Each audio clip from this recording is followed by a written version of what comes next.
everybody, and welcome back to another session of the Hopry. I am Tim Pratt. And I'm Mark Starr. And today we're bringing to you a beer from the Bruery. The Bruery indeed. In fact, this is the first Bruery beer that we've had on the Hopry. And so I thought we would start off, with one of their lighter beers. This is a wit beer called their Orchard White. It comes in at 5.7%, so fairly traditional ABV for a wheat beer.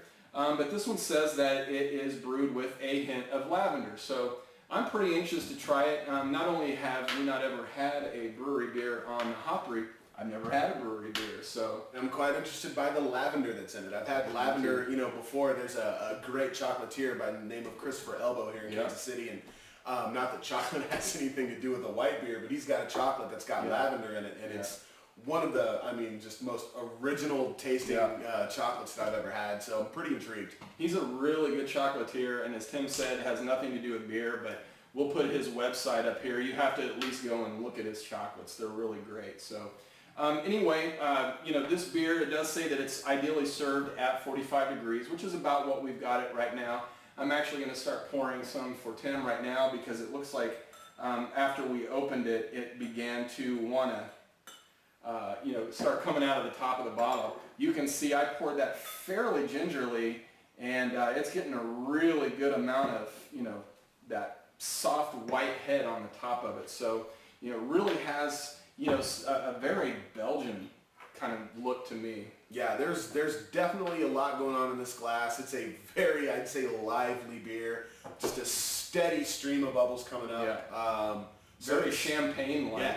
Yeah, very much so. Even in color, it's still, it's a bit hazy, if it was a champagne, but it's got a lot of that, that same kind of really crisp, clean yellow gold color to it. The bubbles in mine are just freaking out. Yeah, yours is a little bit nuttier than mine, but they're still definitely there. Well, let's smell it. Look at that. I just gave it a nice little gentle shake, and it went all the way back up to the top for me. So I don't know if you can, but I'm sitting back here, and I can almost start to smell some of the spice that's coming off of this thing. So let's get our noses into it. It definitely smells like beer, so let's rock it. Wow, I do get that lavender right off the top. Yeah, and I thought it would be something that it would be kind of buried down in there that you would have to search for, but no, it's right there on the top. Well, and lavender to me is also one of those things that can really start to just taste like soap really quick. So I was curious to see if it was going to be pungent lavender or just a little bit of an undertone. And right now, I think it's solid. Yeah, it's really soft. And the other thing that I really like about this is it really has that Belgian smell. You can get the Belgian yeast out of there, which is really an aroma and a flavor that, unless you've had it, it's kind of hard to explain. But I really get that Belgian character out of there. But that lavender really is kind of on the forefront, and I think that's pretty nice. Yeah, that's definitely the first thing you smell once you get your nose into the glass is that lavender, and then it quickly fades. But interesting. I've got to try it. I want to try it too. Can I try it as well?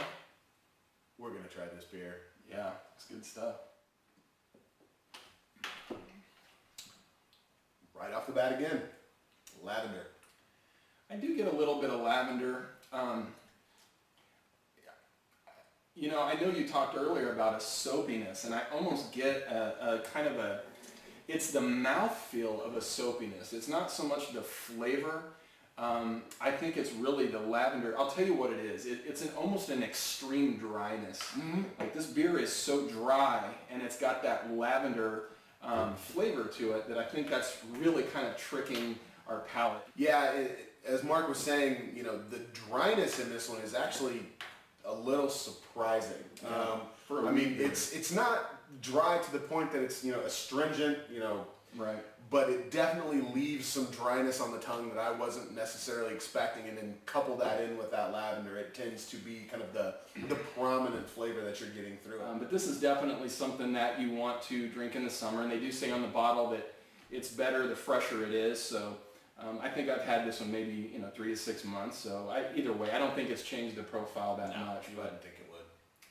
Well, I think for a first brewery beer, it's not too bad. I'm not loving it. I won't lie. I think it's good. I think it's refreshing. I think for a 5.5% beer, nothing to scoff at. But what do you think? I think it pulls off what it was, setting out to pull off, which is, a good, nice wit beer with, some other flavors and some other profiles that are in there. To echo what Mark was saying, is it my favorite? No. But it's got something interesting to it. And, that's the first time that I can say that I've had any kind of beer with lavender in it. So. Yeah, and I think they did a superb job with the lavender because, lavender, again, is one of those things. You can either kill it or you can do it really well, and I think they did it really well. So, well, thank you all again for coming back to another session of the Hopry. As I said before, I'm Tim Pratt. And my name is still Mark Starr. And come back and see us for another session here at thehopry.com. Cheers. Cheers.